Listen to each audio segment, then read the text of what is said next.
Hi, yeah, I'm Elliot from Free Life Financial, and today we're going to be talking about how much you might be able to borrow on a mortgage. There are two main things you need to think about. One is how much might a lender be prepared to lend, but also how much can you afford to borrow. The more you borrow, the higher your mortgage repayments will be every month. So you also need to consider, how much you can actually afford to pay out every month in mortgage repayments. Now, when it comes to the lenders, they are all different on how much they might be prepared to lend. As a very general rule, a lot of lenders will lend up to 4.5 times your annual income. However, how they assess your annual income can vary from lender to lender. Now, if you were in a permanent employment position and you were on a basic annual salary, which means you were guaranteed this exact amount every year and you get the same amount every month, it doesn't vary at all, then it's easy to work out what your annual salary is. It'll just be stated in your contract and you'll get the same amount every month. So that amount that you get on your monthly payslip, you can times that by 12, and that's generally going to be your annual salary. However, not everybody's income is that simple. A lot of people have variable types of income, so they have commission or overtime elements to their income. Also, people have allowances like shift allowance, on-call allowance, car allowance, etc. And it'll just depend on what's in the contract. Are these allowances guaranteed? Are they going to be the same every month, or could they change? Lenders will have different rules about that, and it'll depend on what the situation is. And different lenders will assess these types of income differently. For example, some lenders might say we'll take the lowest out of your last 3 months overtime, we'll times that by 12, and we'll use that as your annual overtime. When another lender might say we'll take an average of the last 3 months, times that by 12, and use that as your annual overtime. So it just depends on the lender. So you'll need to be aware of that when you're trying to work out your affordability. There are other things to be aware of as well. For example, what type of contract you were on. If you were in a permanent full-time position, then that's nice and simple. But if you were in a 0-hour contract where you don't really have any guaranteed contracted hours, or you might be in a temporary contract that has a fixed end date, again, different lenders will assess that differently. They all have their own rules, so that's also something you'll need to look out for. Now, of course, it's not just income that lenders look at when they're assessing how much they might be prepared to lend. They'll also look at your outgoings, especially credit commitments. Lenders will want to know about credit card repayments, loan payments, hire purchase, car finance, etc. If you are paying out a lot every month in credit commitments, then that could reduce the amount a lender would be prepared to lend. Something else that can impact how much you might be able to lend is the mortgage term. So how long are you taking the mortgage over? Of course, if you're taking it over a longer term, then the monthly payments are going to be less because the payments are spread out over a longer time. This can sometimes mean that you can borrow a little bit more because it's going to be easier to manage the monthly payments because they're smaller. These are all things that you'll need to consider when you're working out how much a lender might be prepared to lend.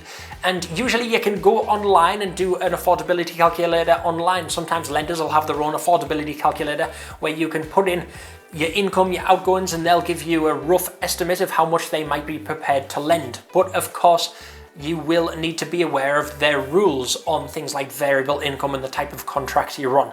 If you were using a mortgage advisor, of course, your mortgage advisor will be aware of these things when they are assessing how much you might be able to borrow.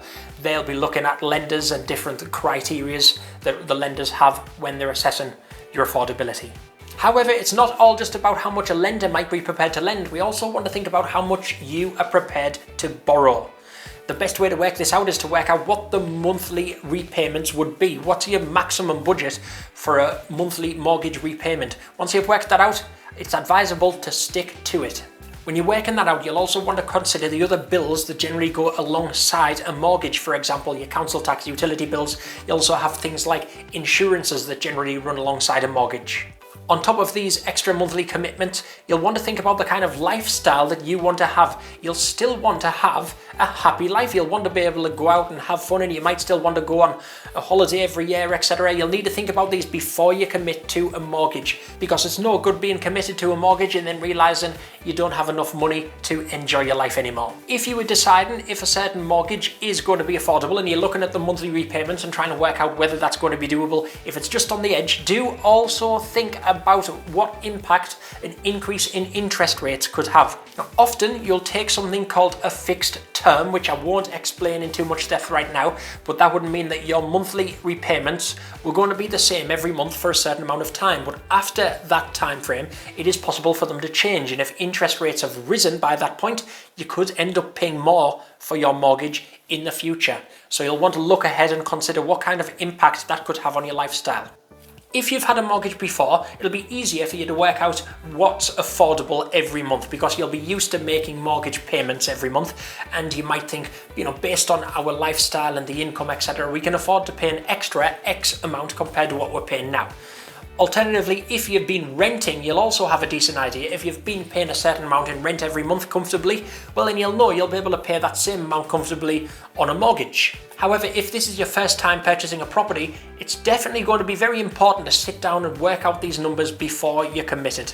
So my best advice when you're working out how much you would be prepared to borrow is to work out, firstly, of course, what you've got guaranteed coming in every month, and then what's going to go out, how much are you going to be paying out in order to have a happy life. You'll also want to try to get an idea of the bills. Your mortgage advisor should be able to help you work some of them out. If you're not using an advisor, you can speak to friends or have a look online to just try to get a rough idea, and then try to come up with a comfortable amount that you'd be happy to pay on your mortgage every month. And once you've done that, stick to it. If you see a house that you really, really love, but it's just more than you've already decided was easily affordable, then my advice is to not take the risk. You came up with this number by working out the numbers properly. You don't want to then stretch it and regret it later, especially, of course, as we say, it is possible for interest rates to increase in the future, and those payments could actually increase later down the line.